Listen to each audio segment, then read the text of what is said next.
Hi guys! Please subscribe to this channel and like the video to support my project. Today we will back to the topic of Knights Templar, and let's try to figure out what history says about the reason of their arrest, as well as about the life inside of the order. Stay with me. The only source available for investigating the real fate of the Templars and the strange rumors recorded by contemporaries that were circulated about their rites and ceremonies is in the reports of the trials. Some of these reports have never been edited and are still untranslated from the original Latin. The act of accusation was frequently amended. There regularly were inserted new articles. There were 9 main accusations against the Templars. Let's see what history has to say about each of them. Denial of Christ and defying the cross. There was a meaning that Templars thought that crucified was not Christ but a false prophet. Adoration of an idol. The Templars were accused of worshipping a certain mysterious head, an idol, the mere sight of which was terrifying. Almost everyone denied this right. Some confessed to it, and even then, after long and sophistical torture. The protocol of interrogation of one of the monks of the order says that the Templars worshipped a living mandragora in one of their Palestinian castles. Mandragora is a herb, the root of which looks like human figure. In this regard, the mandragora was attributed since ancient times with magical power. Perverted sacrament. It was believed that when a knight died, the brethren gave a new Templars his ashes to eat, and this strengthened their faith in their idolatry. There was a report, too, that they murdered any member of their order who betrayed their secrets, and they burned the body and, mixing the ashes with wine, gave the cup to be drunk to the candidates for initiation, in order to bind the latter more closer to the order. Templars were also accused of unholy midnight rites and of having a horrible Eucharist of a dead child body. But all this also was not confirmed. Ritual murder. This amounted to an accusation of burning illegitimate infants that were the result of their immorality. After roasting the bodies, the fat was collected and the idol was anointed service. The chronics of the time all mentioned it, but no evidence was obtained from the examination. As this era was increasing the belief in sorcery, the monastic orders contributed a large number of those who studied the black art.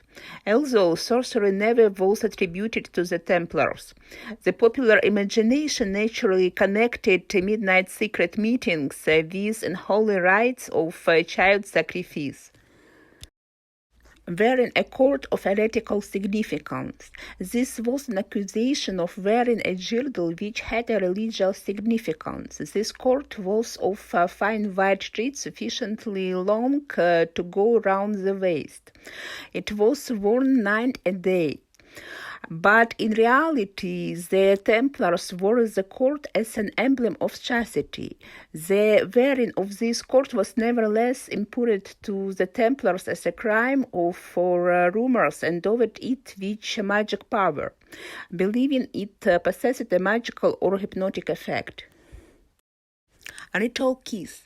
There was a belief that in the ceremony of reception, candidates exchanged with a ritual kiss. By this kiss, they sealed the compact.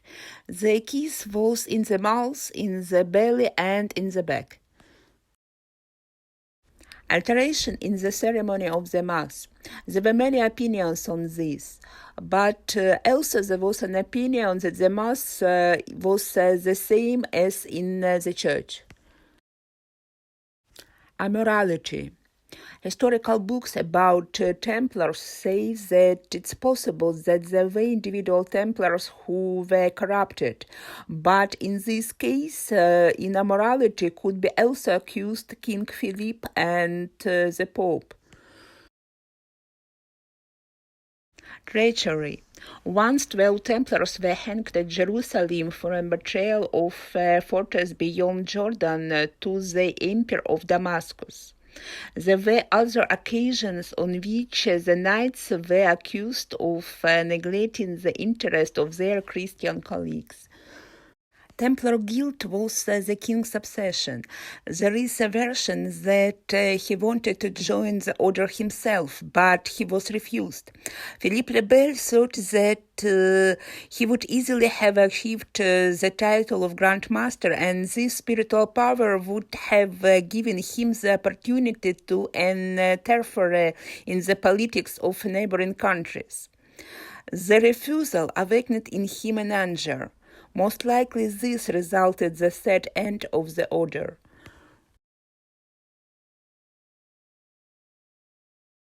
The brothers of the Knight Templar were divided into several classes.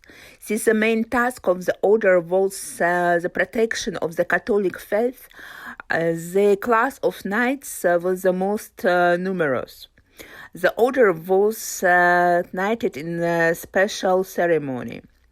In the early years of the existence of the order, the status of the Knights Brothers was not yet fully determined, so many knights of the order came from a non-noble class.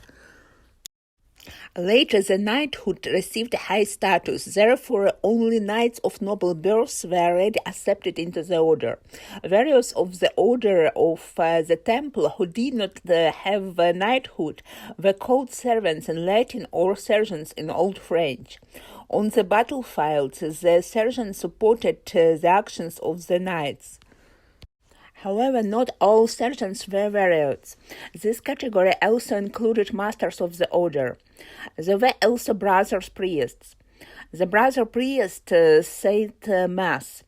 In Europe, the order also had sisters. The order had several women monasteries. The sisters were engaged exclusively in work and prayer. They were not expected to participate in battles. The charter of the order forbade to accept children. However, there were cases when children were brought up by the order, for example, in cases when parents, before their death, asked the order to take care of their children. At the same time, these children were not obligated to join the order when they grow up. The founders of the order determined that only those who could hold weapons in their hands could join the order. Usually, young men under the age of 30 joined the order, although there were also young people under 20 and, in some cases, teenagers. There are also cases when older men joined the order. In addition, some people joined the order for a while and then returned to their families. In the early years of its existence, the excommunicated were not accepted into the order, but later they began to believe that the order was a good place for the re-education of sinners. The admission of new brothers to the order was a special ceremony. The ceremony was attended by the brothers responsible for admission of new members. 2 or 3 brothers would talk to the candidate, telling him what kind of life he would lead as a member of the order, what kind of work he would do, what problems he would face, and what punishment awaited him if he disobeyed. If the candidate's intention remained firm, he was asked whether he had any unfinished business left in the world, whether he was married, whether he was a member of another order, whether he owed anyone money, whether he was healthy, whether he was under the court, etc.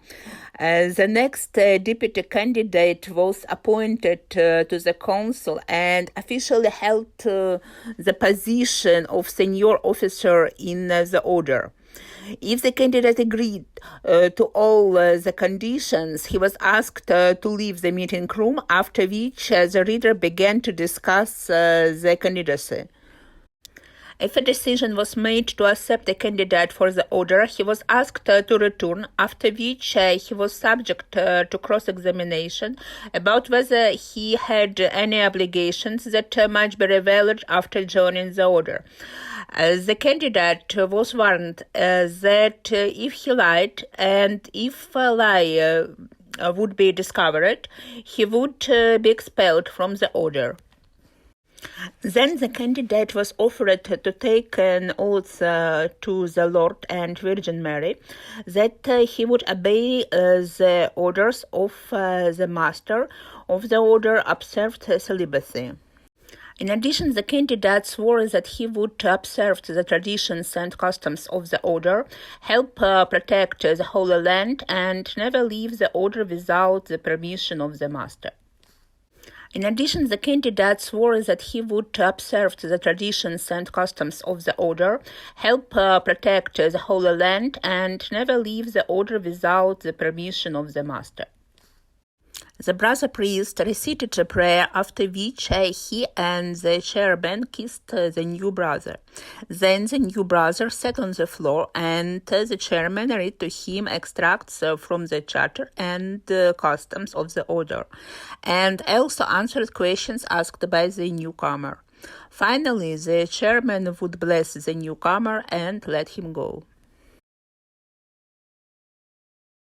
The white costume of the knights was chosen by Saint Bernard, who explained it as signifying that those who have cast behind them a dark life may know they are to commend themselves to their Creator by a pure and white life.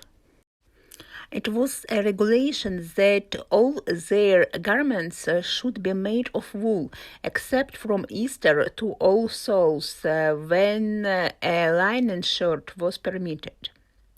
Several simplicity was aimed at so that dressing and undressing could be done quickly. Costly ornaments were forbidden instead of the golden chains. The knights who were married were not allowed to wear the white cloak or tunic. The tunics of the serving brothers had to be all black with a red cross in front and on the back. The armor of the knights varied with the times and also with the country where they were fighting. But they were not allowed to have expensive ornamentation on their arms. The Templars had to sleep dressed with the lamp burning until dawn. They cut their hair short and wore it bared. The Templars had two flags, the standard and the war banner. The standard was white with the Templar cross in red. The war banner was oblong in form, sometimes with a clawing end, and was white and black. The 8-pointed cross is probably older than the cross of the order. It must have existed before the Templar cipher writing was invented. The cipher is geometrical and was formed from the component parts of the 8-pointed cross, but this in its turn is derived from the octagon. A practical knowledge of the geometry of the octagon shows exactly how the different Templar crosses arose, and how from this was evolved the cipher. A study of it reveals the profound learning and operative skill which underlies the former and basis of the octagon and the cipher. One key explains them all, and that key is found in ancient Masonry. A knowledge of that system and the profound symbolic truth contained in it once for all answers the question was the order of Knight Templars connected with the Masonic guilds. The guilds of Masons were existed before the dispersion of the Templars. The temporal cipher was created on the basis of the cross.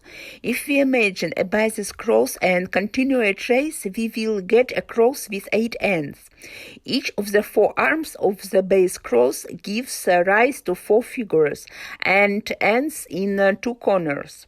The result is an 8-pointed cross.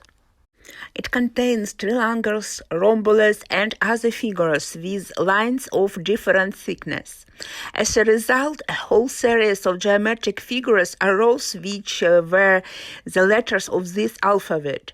Some of the letters were simply open corners, and their meaning changed depending on where the open corner faced, up, down, right, or left, and whether it had a dot inside or not. The alphabet had 25 letters, 3 for each beam of the 8-ray cross, and N in the center.